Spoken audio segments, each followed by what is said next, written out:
اللہ کے نام سے شروع جو بڑا مہربان نہایت رحم کرنے والا ہے۔ رسول اللہ صلی اللہ علیہ وآلہ وسلم نے فرمایا، اذان اور اقامت کے درمیان دعائیں رد نہیں کی جاتی، لہٰذا دعا مانگا کرو۔ نبی کریم صلی اللہ علیہ وآلہ وسلم نے فرمایا، اللہ کی قسم میں دن میں 70 مرتبہ سے زیادہ اللہ تعالیٰ سے استغفار اور اس سے توبہ کرتا ہوں۔ حضور اکرم صلی اللہ علیہ وآلہ وسلم نے ارشاد فرمایا، جس کے قدم اللہ کی راہ میں غبار آلودہ ہو گئے، اللہ تعالیٰ اسے دوزخ پر حرام کر دے گا۔ حدیث نبوی صلی اللہ علیہ وآلہ وسلم، لوگوں پر ایک ایسا زمانہ آئے گا کہ انسان کوئی پرواہ نہیں کرے گا کہ جو اس نے حاصل کیا وہ حلال سے ہے یا حرام سے۔ رسول اللہ صلی اللہ علیہ وآلہ وسلم نے فرمایا، میں اور یتیم کی پرورش کرنے والا جنت میں ایسے ہوں گے۔ آپ صلی اللہ علیہ وآلہ وسلم نے شہادت کی انگلی اور درمیانی انگلی کو آپس میں ملایا۔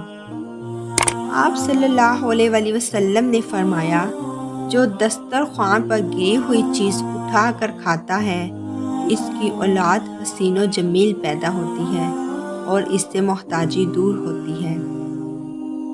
رسول اللہ صلی اللہ علیہ وآلہ وسلم نے فرمایا، مومن نہ تو طعنہ دینے والا ہوتا ہے، نہ لعنت کرنے والا، نہ فحش کو اور نہ زبان دراز۔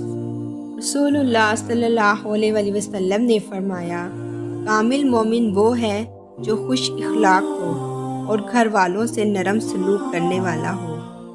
رسول اللہ صلی اللہ علیہ وآلہ وسلم نے فرمایا، میرے بعد کفر کی طرف نہ لوٹ جانا کہ ایک دوسرے کی گردن مارنے لگو۔ جس نے ہم مسلمانوں پر ہاتھ اٹھایا وہ ہم میں سے نہیں۔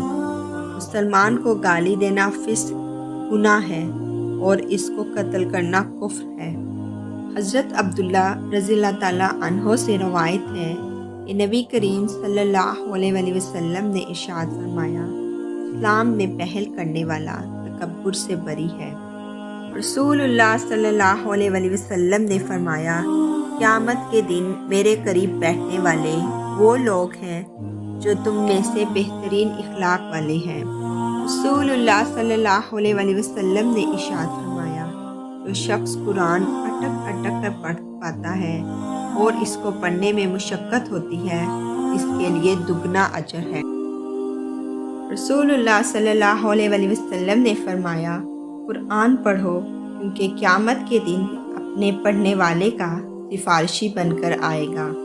رسول اللہ صلی اللہ علیہ وآلہ وسلم نے فرمایا، تباہ کر دینے والی چیز اللہ تعالیٰ کے ساتھ شرک کرنا ہے، اس سے بچو اور جادو کرنے کرانے سے بھی بچو۔